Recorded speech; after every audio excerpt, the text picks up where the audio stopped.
अस्सलाम वालेकुम एवरीवन। आज जो हमारा डिस्क्रीट मैथमेटिक्स का लेक्चर है वो है लेक्चर नंबर 3 और इसमें जो हम टॉपिक्स कवर करने वाले हैं वो हैं ये algorithm, pseudo code, searching algorithm, sorting algorithm and complexity of algorithm.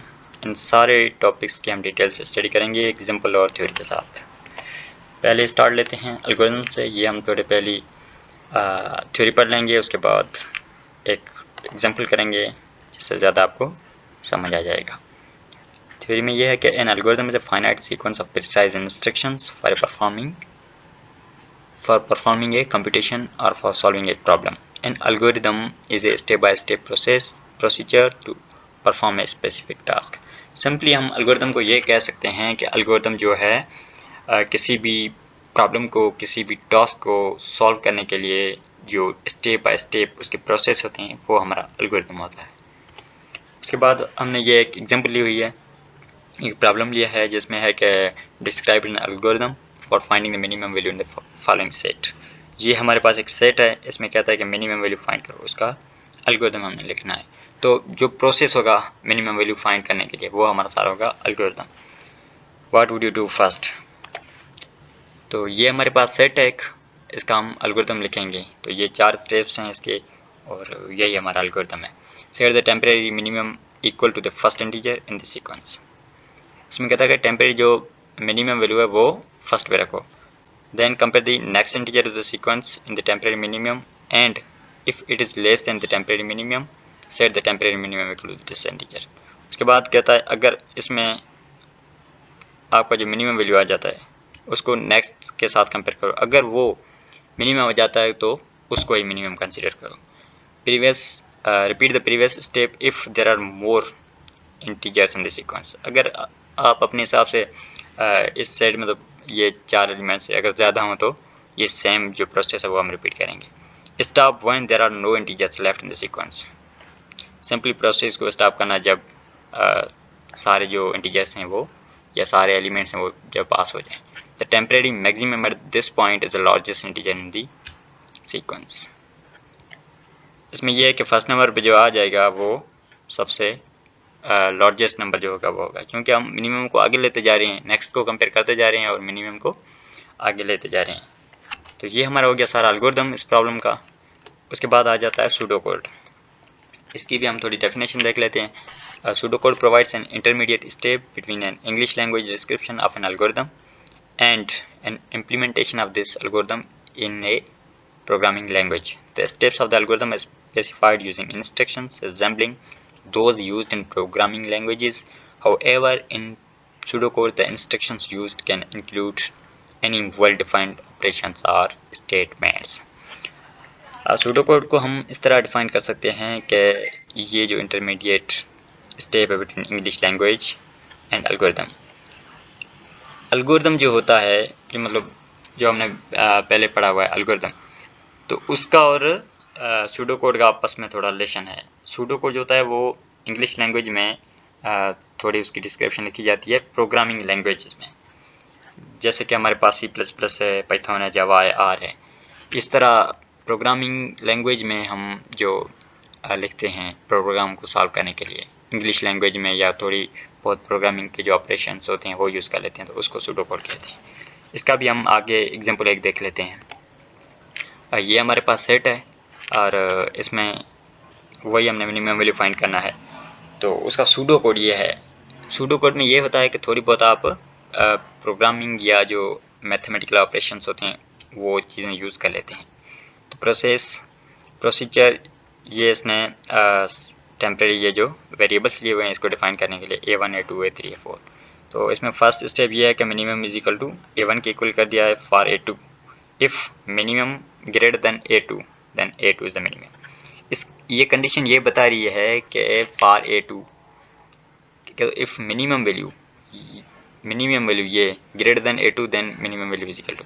अगर हमारे पास A1 ग्रेटर देन A2 है then minimum value is equal to A2। जाहिर सी बात है अगर A2 बड़ा है A1 बड़ा है A2 से तो A2 छोटा ही होगा। Same for A3 and 4, same step ये जो है आगे हम A3 और A4 के लिए करेंगे। Return minimum value A2 is the lowest element. तो ये हमारे पास इंग्लिश लैंग्वेज एंड थोड़े बहुत मैथमेटिकल ऑपरेशंस और ये सिंबल्स, इस तरह की चीज़ें यूज़ करके हम सूडो कोड लिख लेते हैं। उसके बाद आता है searching algorithm. There are two types of searching algorithm, linear search and binary search. इसके भी हम डिटेल से पढ़ेंगे थ्योरी और एग्जांपल्स के साथ। तो इसमें पहले आ जाता है लीनियर सर्च। इसकी ये थोड़ी थ्योरी पढ़ लेते हैं। A linear search finds an element in a list by checking every element in the list one by one until it's found. To find an element in the list, the algorithm will always narrow its search space by half every time a comparison is made until the element is found. Linear search में क्या होता है, हमारे पास अगर कोई vector दिया गया हो, कोई सेट दिया गया हो या कोई लिस्ट दी गई हो, उनमें अगर कोई भी एलिमेंट हमको फाइंड करना होता है तो लीनियर सर्च क्या करता है, एक एक एलिमेंट को, कोई भी अगर सेट है तो उसके एक एक एलिमेंट को चेक करेगा जब तक वो वैल्यू फाइंड नहीं हो जाए। तो इसकी एग्जांपल देख लेते हैं। इसमें कहता है कि linear search for 5 in the given array. ये हमारे पास एरे दिया गया है, इसमें कहता है लीनियर सर्च फॉर 5 के लिए हमने लीनियर सर्च करनी है। तो ये एक एक स्टार से एक एक एलिमेंट फाइंड सर्च करेगा। तो पहला है ये 8, तो 8 नॉट इक्वल टू 5। हमने जो लीनियर सर्च करनी है वो 5 के लिए करनी है, ये 5 के लिए इक्वल नहीं है तो इसको स्किप करेंगे, नेक्स्ट पे आएंगे। नेक्स्ट भी नहीं है, स्किप करेंगे, इस तरह इसको भी स्किप करेंगे। ये 5 इक्वल टू 5 जिसको जो हमारा प्रॉब्लम है वही मैच हो रहा है, तो यहाँ पे हम स्टॉप कर देंगे and here we get the value. तो लीनियर सर्च का बस थोड़ा कॉन्सेप्ट है, ये है कि ये 1 बाय 1 एलिमेंट चेक करता है। उसके बाद है बाइनरी सर्च। तो इसकी भी थ्योरी देख लेते हैं। Binary search is an efficient algorithm for finding an item from A sorted list of items. It works by repeatedly dividing in half the portion of the list that could contain the item until we have narrowed down the possible locations to just one. It performs better than linear search, but it has one condition, that list must be sorted in ascending order. ये linear search से कुछ better है and इसकी condition ये है कि जो set है या वेक्टर है, कुछ भी हमें दिया गया है, वो लाजमन सॉर्टेड होना चाहिए असेंडिंग ऑर्डर में। उसमें लीनियर सर्च में मतलब ये लाजमी नहीं है, मैंडेटरी नहीं है कि लिस्ट हो या कोई सेट है वो सॉर्टेड हो, लेकिन इसकी कंडीशन है कि वो लाजमी सॉर्टेड होना चाहिए असेंडिंग ऑर्डर में। ये हमारे पास एग्जांपल है इसकी, binary search for 65 in the given array. ये हमारे पास एरे है और हमें बाइनरी सर्च करनी है। तो पहली कंडीशन जो हमारी है, हम कंडीशन पे ही चलेंगे। कंडीशन ये है कि ये जो सेट है या वेक्टर है कुछ भी, तो ये असेंडिंग ऑर्डर में सॉर्टेड होना चाहिए। तो इसकी ये आगे जो प्रोसेस का ये है कि ये दो पार्ट्स में ब्रेक करता जाएगा और एक पार्ट्स को देखता जाएगा। अगर मैक्सिमम वैल्यू उसकी नहीं मिलती है तो उसको स्किप करेगा एंड देन ये। तो ब्रेक इन 2 पार्ट्स, इस वेक्टर को या सेट को 2 पार्ट्स में इसने डिवाइड किया हुआ है। तो इसमें देखेगा लार्जेस्ट वैल्यू ये है, हमेशा लार्जेस्ट पे ही देखेगा 18, क्योंकि ये तो सबसे छोटे ही हैं, इस पे ही वर्क करेगा। तो 18 इससे हमारा जो डिज़ायर्ड नंबर है इससे छोटा है, तो इस सारे पोर्शन को स्किप करेगा। उसके बाद इस पे आएगा, इसको भी 2 पार्ट्स में डिवाइड करेगा इस तरह। तो इसका लार्जेस्ट वैल्यू देखेगा, यहाँ पे है 54, तो ये भी उससे छोटा है, तो इसको भी प्रीवियस और इस वैल्यू को भी स्किप करेगा। देन ये ही लास्ट में बच जाएगा, तो ये तो इक्वल है हमारे डिज़ायर्ड नंबर से। So this is our desired number. तो ये है बाइनरी सर्च का प्रोसेस। उसके बाद आता है सॉर्टिंग एल्गोरिथम। सॉर्टिंग एल्गोरिथम के 2 टाइप्स हैं, एक है बबल सॉर्ट, एक है सिलेक्शन सॉर्ट। इसको भी हम डिटेल से पढ़ेंगे एग्जांपल्स के साथ। तो पहले आ जाता है बबल सॉर्ट। बबल सॉर्ट की ये तो डेफिनेशन है। Bubble sort is a simple sorting algorithm. This sorting algorithm is comparison based algorithm in which each pair of adjacent elements is compared and the elements are swapped if they are not in order. This algorithm is not suitable for large data sets as its average and worst case complexity. इसमें यह है कि एक तो इसका ये characteristic है कि लार्ज डाटा के लिए सुइटेबल नहीं है, और इसका जो प्रोसेस है वो मोस्टली इस पे होता है, स्वैप पे होता है। वो वैल्यू चेक करेगा, अगर डिज़ायर्ड नहीं है तो उसको स्वैप करेगा, नेक्स्ट पे जाएगा।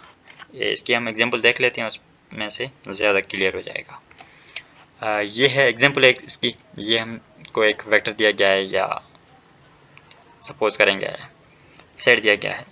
इसमें compare first two element, compares first and second element if the first element is larger than swap. इसमें क्या कहता है कि फर्स्ट और सेकंड वैल्यू को कंपेयर करें, अगर first value less than second value है तो स्वैप कर दें सेकंड वैल्यू को। स्वैप का मतलब ये होता है कि अगले वैल्यू को पीछे ले जाएं, वैल्यू को आगे ले जाएं। तो यहाँ पे आएगा तो 2 लेस देन 5 है, तो 5 ग्रेटर देन 2 है, तो 5 को स्वैप करेगा, 2 को आगे करेगा, इस तरह। उसके बाद इन दोनों का होगा, उसके बाद इन दोनों का, उसके बाद इन दोनों का। तो यहाँ पे 2 छोटा था तो स्वैप कर दिया इसने, उसके बाद 5 और 1 पे करेगा तो 5 ग्रेटर देन इसको स्वैप करेगा। इससे होता क्या है, एक देखिए ना टेक्निक यूज़ हो रही है। इससे हम क्या करें, जो बड़ा वैल्यू है उसको आगे लेते जा रहे हैं और छोटा जो वैल्यू आता है उसको पीछे लेते जा रहे हैं। ऑटोमेटिकली ये हम प्रोसेस आगे जाके ये सारी जो लिस्ट है या वेक्टर है जो भी या सेट है वो सॉर्ट हो जाएगा पूरा। तो आगे आएगा तो 5 यहाँ पे आ जाएगा, 1 इधर आ जाएगा, इस तरह। फिर 5 और 4 पे करेगा, 5 देन फिर से आगे आ जाएगा इधर, और 5 फिर से आगे आ जाएगा, 3 आ जाएगा। अब इस स्टेप तक हम देखते हैं कि हमारी लिस्ट या वेक्टर या सेट अभी तक भी सॉर्टेड नहीं है। तो पहला पूरा पास ले जाने के बाद हम सेकंड पास स्टार्ट करेंगे। सेकंड पास लास्ट वैल्यू और फर्स्ट पे होगा, उसके बाद सेम इस तरह जिस तरह हमने पीछे किया हुआ है। ये देखें, इसके बाद है now compare the two last two elements. इस तरह 5 आगे आ गया यहाँ पे, उसके बाद हेयर द पास 1 इट्स, मतलब एक जो राउंड है वो हमारा पूरा हो गया। After the pass 1 the last element of the list is fixed because it get test of all. ये वाली जो है ये तो यहाँ पे फिक्स हो गया क्योंकि ये सबसे बड़ा वैल्यू है। Now the pass 2, here we again start comparison from the first element. First element से करेंगे क्योंकि ये तो लार्जेस्ट वैल्यू है, तो जाहिर सी बात है लास्ट में आएगा। तो इधर से करेंगे तो ये 1 आगे आ जाएगा, 2 आएगा आगे, फिर 2 और 4 पे करेंगे इस तरह। Swap first and second element, इसको स्वैप करेगा, 2 आगे आएगा, 1 पीछे जाएगा। उसके बाद ये देखें इस पे आएगा, फिर 2 एंड 4 पे, 2 और 4 पे आएगा। तो ये तो ऑलरेडी सॉर्टेड है। हमारी एक कंडीशन है स्वैप करने की कि अगर फर्स्ट वैल्यू लेस देन है सेकंड वैल्यू से तो ऐसे ही रहने देंगे, अगर फर्स्ट वैल्यू बड़ी है सेकंड से तो स्वैप करेंगे आगे। तो इसको हम लीव कर देंगे, आगे आ जाएंगे 3 और 4 पे। तो यहाँ पे देखें फर्स्ट वैल्यू ग्रेटर है तो स्वैप करेंगे, ये 4 इधर आ जाएगा, 3 इधर आ जाएगा। नाउ द नेक्स्ट 2 एलिमेंट्स, ये 2 एलिमेंट्स हो गए। Here is the sorted list. इस तरह काम करता है ये बबल सॉर्ट। उसके बाद आ जाता है selection sort. Selection sort is conceptually the simplest sorting algorithm. This algorithm will first find the smallest element in the array and swap it with the element in the first position. Then it will find the second smallest element and swap it with this element in the second position, and it will keep on doing this until the entire array is sorted. Selection sorting में ये होता है कि ये process जो इस तरह काम करता है कि हमारे पास अगर कोई सेट दिया गया है तो उसमें ये जो स्मॉलेस्ट वैल्यू है, मिनिमम वैल्यू है, उसको फाइंड करेगा और उसको फर्स्ट की पोजीशन पे रख देगा। उसके बाद फिर से मिनिमम वैल्यू फाइंड करेगा, उसको सेकंड की पोजीशन, इस तरह करेगा। एग्जांपल देख लेते हैं। ये हमारे पास एक लिस्ट दी गई है या वेक्टर दिया गया है या कोई सेट सपोज करेंगे सेट दिया गया है। Find the smallest number and then swap it to the first element. इसमें से हम स्मॉलेस्ट सबसे देखते हैं तो ये 9, तो 9 को हम फर्स्ट वाली पोजीशन पर रख देंगे। उसके बाद फिर से फाइंड करेंगे मिनिमम वैल्यू और उसको सेकंड पे रख देंगे। उसके बाद देन ये आगे प्रोसेस है, इस तरह चलता जाएगा जब तक पूरा सॉर्ट नहीं हो जाता। तो first 3 are sorted then last 1, तो ये पहले 3 हो गए हैं, उसके बाद लास्ट, इसके बाद भी मिनिमम वैल्यू ये इधर आ जाएगा, ये 45 और ये इधर आ जाएगा और ये आगे जाएगा। तो ये हमारे पास सॉर्टेड वेक्टर आ गया, सॉर्टेड लिस्ट आ गई। तो इस तरह काम करता है ये सिलेक्शन सॉर्ट। उसके बाद आता है कॉम्प्लेक्सिटी ऑफ एल्गोरिथम। इसकी थ्योरी देख लेते हैं। Complexity of an algorithm computes the amount of time and spaces required by an algorithm for an input of size n. The complexity of an algorithm can be divided into two types. complexity of algorithm हम क्या बताती है, ये इन दो चीज़ों पे काम करती है, टाइम एंड स्पेस। कोई हमारे पास प्रॉब्लम है या कोई हमारे पास कोड है, वो एग्जीक्यूट होने में कितना टाइम लेता है और जो एग्जीक्यूट होता है वो स्पेस मेमोरी कितनी लेता है, ये कॉम्प्लेक्सिटी हमें ये बताती है। इसके दो पार्ट्स हैं, time complexity and space complexity. तो इसको भी हम डिटेल से पढ़ते हैं। पहले आ जाता है टाइम कॉम्प्लेक्सिटी ऑफ एल्गोरिथम। इसकी थ्योरी है, the time complexity is defined as process of determining a formula for total time required towards execution of that algorithm. This calculation is totally independent of implementation and programming language. इसमें ये है कि जिस तरह मैंने पहले बताया हुआ कि टाइम कॉम्प्लेक्सिटी में ये आ जाता है कि अगर हमारे पास कोई प्रॉब्लम है या कोई कोड है, वो हम रन करते हैं तो वो कितना टाइम लेता है रन होने में। तो इसे कहते हैं कि टाइम कॉम्प्लेक्सिटी ऑफ एल्गोरिथम। कोई हमारे पास एल्गोरिथम है, उसको रन करते हैं, देन जो टाइम लेता है वो होता है टाइम कॉम्प्लेक्सिटी। ये एक छोटा सा कॉन्सेप्ट है। उसके बाद आता है space complexity of algorithm. Space complexity is defining as the process of defining a formula for prediction of how much memory space is required for the successful execution of the algorithm. The memory space generally considered as the primary memory. Space complexity हमें ये बताता है कि अगर हमारे पास कोई algorithm है, कोई सूडो कोड है या कोई जनरल कोड है या कोई प्रॉब्लम है, उसकी हमने कोडिंग की हुई है, तो अगर उसको हम प्रोग्रामिंग लैंग्वेज में रन करते हैं तो जो स्पेस कितनी लेता है वो जो कोड एग्जीक्यूशन होने में और उसके बाद जो आउटपुट आता है वो कितनी स्पेस लेता है, वो हमें ये बताता है स्पेस कॉम्प्लेक्सिटी। तो उसके बाद ये हमारे पूरे टॉपिक हो गए आज के। उसके बाद ये हमने प्रैक्टिस क्वेश्चन से एक मैंने डाला हुआ है इधर, find the number 63 bye binary search. यहाँ पे आपको बाइनरी सर्च करना है इस पे। तो बाइनरी सर्च क्या करता है कि एक एक एलिमेंट को चेक करता है, मिनिमम वैल्यू फाइंड करता है, वो फर्स्ट वाली पोजीशन में डाल देता है, देन सेकंड पोजीशन पे। इस तरह सारी ये लिस्ट सॉर्ट हो जाएगी। ये आप प्रैक्टिस प्रॉब्लम करें, अपनी तरफ से कोई क्वेश्चंस लें और प्रैक्टिस करें तो आपको ज़्यादा चीज़ें क्लियर हो जाएंगी। So thank you so much. ये था आज का हमारा लेक्चर। एंड एक बात जो मैंने पिछले लेक्चर में नहीं बोली वो ये है कि अगर आपको किसी भी चीज़ में मसला होता है, कोई चीज़ समझ में नहीं आती है किसी भी लेक्चर में, तो आप जस्ट कमेंट कर दें, मैं आपको as soon as possible response करूँगा ठीक तरीके से। और इंशाल्लाह मिलते हैं अगले लेक्चर में। वीडियो को लाइक करें, अगर पसंद आया हो तो अपने दोस्तों के साथ शेयर करें। So thank you so much, मिलते हैं अगले लेक्चर में।